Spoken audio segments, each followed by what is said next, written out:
The same 4 teams are at the bottom of the NBA standings as last season. So I have a very simple question for you, Matt. Between the Magic, the Rockets, the Pistons, and the Oklahoma City Thunder, which of those 4 will first make it out of NBA purgatory and become relevant again? I think it's going to be the OKC Thunder, in large part because they have something that I don't think these other 4 or 3 teams have really. They have Shai Gilgeous-Alexander, who's by far, I think, the best player and the most proven out of any player on those 4 teams. He's already a guy that can be a bona fide all-star. If he was on a better team, he probably would be. Definitely. And then you add into that Sam Presti hit on Josh Giddey. I think Giddey is going to be a great young rookie. Hooper. So he has the young rookie that all those other teams do have, somebody that competed for Rookie of the Year. And then you throw into that this is actually one of the youngest teams in the NBA, so they're just going to continue to improve. And the plethora of draft picks to where I can't even count how many they have, they're going to hit on one of those, or they're going to be able to use those to trade for another cornerstone piece that can improve this OKC team. And so I really think that sets the Thunder up to be successful a lot sooner than some of these other teams that are kind of just continuously rebuilding. No, that makes sense. And obviously the part about Shai makes sense too. I mean, I would say it's safe to say that he's the best player of these 4 teams. Definitely the highest paid too.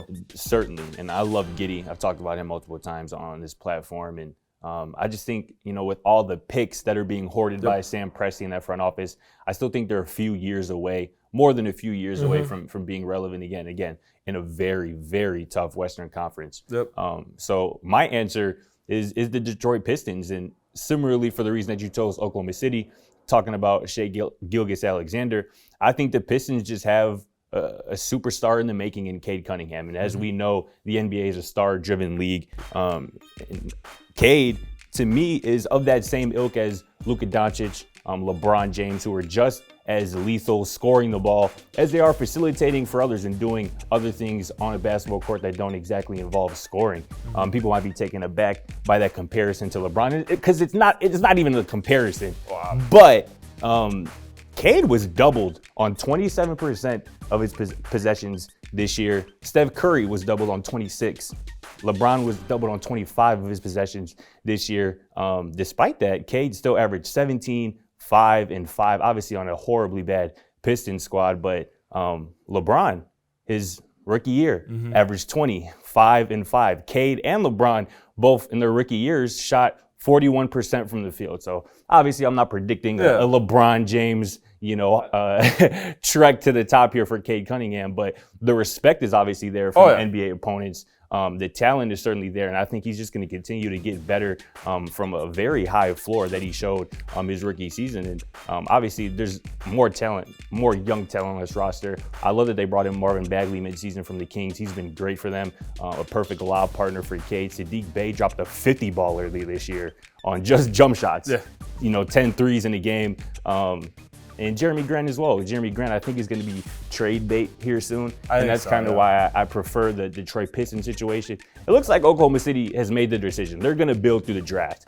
And maybe if LeBron James Jr., if they can, swing that in a few years. But I still think Detroit has enough talent on that roster, young talent led by Cade. And again, a very viable trade piece in Jeremy Grant that they can turn into, a legitimate star who can kind of supercharge this rebuild. So I like where the Pistons are headed, especially with Cade Cunningham leading the way. And the last thing about the Pistons is Dwayne Casey's still a hell of a coach. Obviously, he took the Toronto Raptors about a decade ago from NBA purgatory to being relevant, won Coach of the Year, obviously, before he was inexplicably fired before the Toronto Raptors obviously won the title a few years ago, led by Kawhi Leonard. So I think Dwayne Casey's a perfect coach to get, this team from the bottom, from the depths of hell to relevancy again.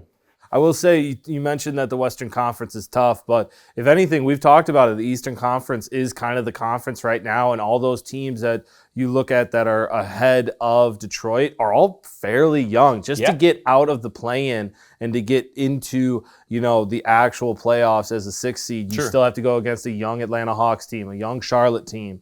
You look at the Cleveland Cavaliers; they're young as well. So I will say that. And as great as that double team, stat is, and that's very impressive, I think that says a little bit more about where the Detroit Pistons are at overall. Not to knock Cade Cunningham. It's fair. It's fair, and I probably should have mentioned it. Obviously, obviously a big reason why he was double teamed, why that number was 27% of possessions he was double teamed, is because there wasn't many other options for opposing defenses to kind of focus their attention on the Detroit Pistons roster. Obviously, I mentioned Bay and Grant and Bagley and some other guys who can play, but when you're playing the Detroit Pistons, the number one priority is slowing down Cade Cunningham. Again, that's as a rookie. You get another impact player around Cade Cunningham. You see year 2, year 3 Cade Cunningham where he's really evolved, improved in all facets of his game.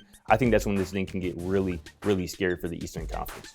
But in terms of Oklahoma City, though, I think Sam Presti, like I said, has made it clear that he wants to do this thing through the draft, getting a superstar. Don't let him get Paolo. You don't let him get Paolo. And I'm glad you brought up Paolo, because that's really how I see this thing getting supercharged.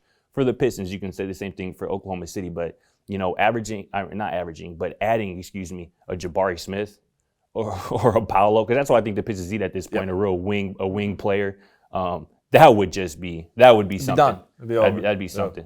But as the play-in begins here in a few hours and the NBA playoffs are on the horizon, we'll be watching plenty of hoops. So stay tuned with us at Simple Question for Scott Proctor and Matt Morris right here. We'll see you soon.